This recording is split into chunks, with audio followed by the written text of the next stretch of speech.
करते हैं, APEC summit की बात करेंगे। तो देखो एपेक समिट पर क्वेश्चन बन सकता है कई बार इसमें एक तरीके से यूपीएससी ने भी इस पर क्वेश्चन पूछा था, एपेक पर हर बार क्वेश्चन आता है।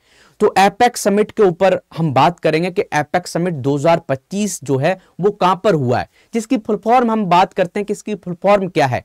तो Asia Pacific economic cooperation APEC summit 2025 ये पहली एक तरीके से दूसरी बार होस्टेड किया जा रहा है। किसके द्वारा होस्टेड किया जा रहा है? रिपब्लिक ऑफ कोरिया, जिसको साउथ कोरिया आप लोग बोलते हैं। तो साउथ कोरिया एक तरीके से एपेक इकोनॉमिक लीडर्स जो मीटिंग है इस बार कहां पर करेगा? एक तरीके से जो उनका शहर है, समझ गए, उस शहर में करेगा। उस शहर का नाम क्या है? ग्वांगजू में करेगा। तो ये क्वेश्चन पूछा जाए कि बताओ एपेक समिट 2025 कहां पर हुई, तो एपेक समिट 2025 जो हुई वो साउथ कोरिया में हुई, जिसको रिपब्लिक ऑफ कोरिया भी बोलते हैं। ऑफिशियल थीम क्या है इस बार की? तो एपेक समिट की जो थीम है वो थीम है building A sustainable tomorrow, connect, innovate and prosper. तो थीम भी आपको पता होना चाहिए कि इस बार की थीम क्या है। तो डायरेक्ट क्वेश्चन पूछने के बहुत चांसेस हैं। जैसे मैंने आपको बताया था कि अभी आसियान का समिट हुआ था, आसियान का 47वां समिट हुआ था, वो आसियान का 47वां समिट हुआ था मलेशिया में। तो ये भी पूछा जा सकता है। और आपने ये भी देखा था कि आसियान और इंडिया का 22वां फोरम भी हुआ था, वो कहां पर हुआ था? मलेशिया में हुआ था, उसी के पैरेलली। तो ऐसे ही एपेक समिट भी पूछी जा सकती है कि एपेक समिट को होस्ट करने वाला इस बार देश कौन सा है। तो एपेक समिट को जो होस्ट कर रहा है इस बार साउथ कोरिया कर रहा है। इस पर क्वेश्चन बन सकता है, कौन कर रहा है भैया, कौन कर रहा है बताइए? तो इस बार एपेक समिट को जो होस्ट कर रहा है साउथ कोरिया कर रहा है, इसको आप लिख लीजिए। अब देखते हैं कि एक तरीके से यहां पर क्या है, एपेक समिट इसलिए भी बहुत न्यूज में रही थी कि एपेक में एक तरीके से एपेक में इंडिया मेंबर नहीं है, इंडिया इसका पार्ट नहीं है। अब बोलोगे इंडिया ने कई बार कोशिश की कि हम एक तरीके से एपेक समिट का पार्ट बन जाए या एपेक का मेंबर बन जाए, लेकिन नहीं बन पाया। एशिया पैसिफिक इकोनॉमिक कोऑपरेशन का इंडिया पार्ट नहीं बन पाया।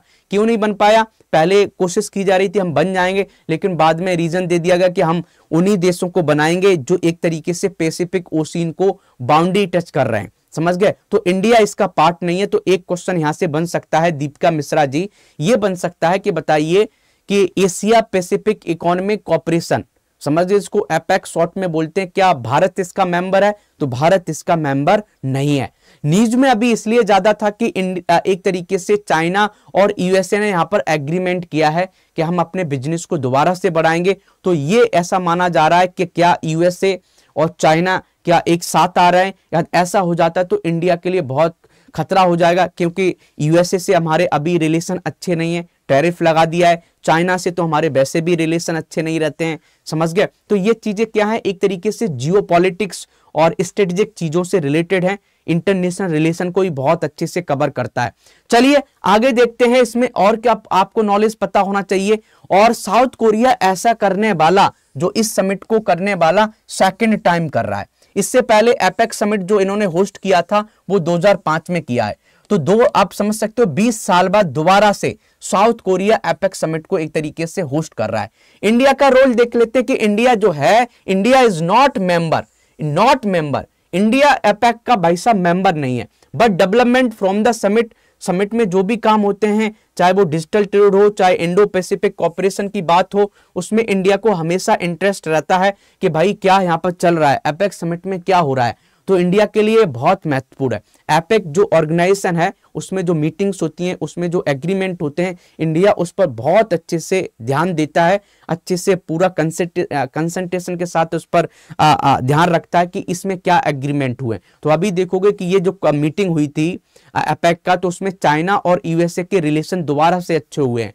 तो ये हो रहा है कि ऐसा ना हो कि चाइना और यूएसए ऐसा कुछ करें कि इंडिया के जो इंटरेस्ट हैं उनको इंपैक्ट ना करें, ये भी आपको पता होना चाहिए।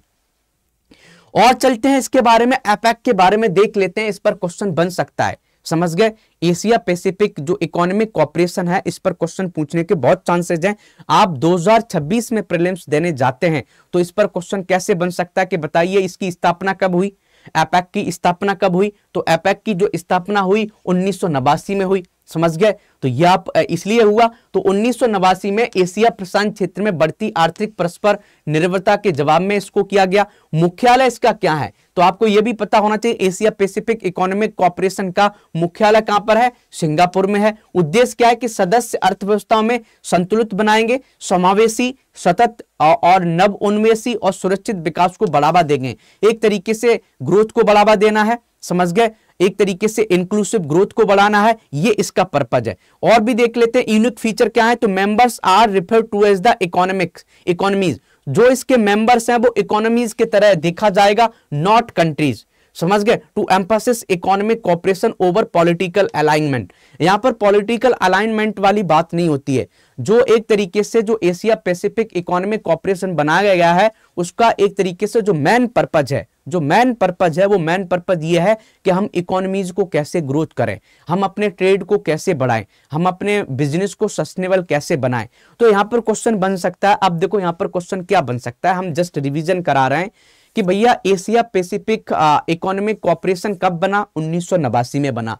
इसका हेडक्वार्टर कहां पर है, सिंगापुर में है। भारत इसका क्या मेंबर है, भारत इसका मेंबर नहीं है, भारत इसका मेंबर नहीं है। इसका जो रिसेंटली जो 2025 का जो समिट हुआ है वो कहां पर हुआ है, वो साउथ कोरिया में हुआ है। इतनी बातें आपको पता होंगी तो आप बहुत बेहतर अच्छे तरीके से आप प्रीलिम्स में कोई भी क्वेश्चन बनेगा आप उसको कर सकते हैं। तो एपेक पर जो क्वेश्चन आएंगे अब कर पाओगे आप अच्छे तरीके से। एपेक पर क्वेश्चन बन सकता है, मेंस में भी बन सकता है कि एपेक कैसे इंडिया के इंटरेस्ट को इंपैक्ट कर रहा है, तो आपको बताना पड़ेगा कि एपेक कब बना, क्या इसका पर्पज है, इंडिया इसका मेंबर नहीं है तो कैसे एक तरीके से free and fair open Pacific ocean को कैसे ये इंपैक्ट कर सकता है, ये सब बातें आप अच्छे से कनेक्ट कर सकते हो।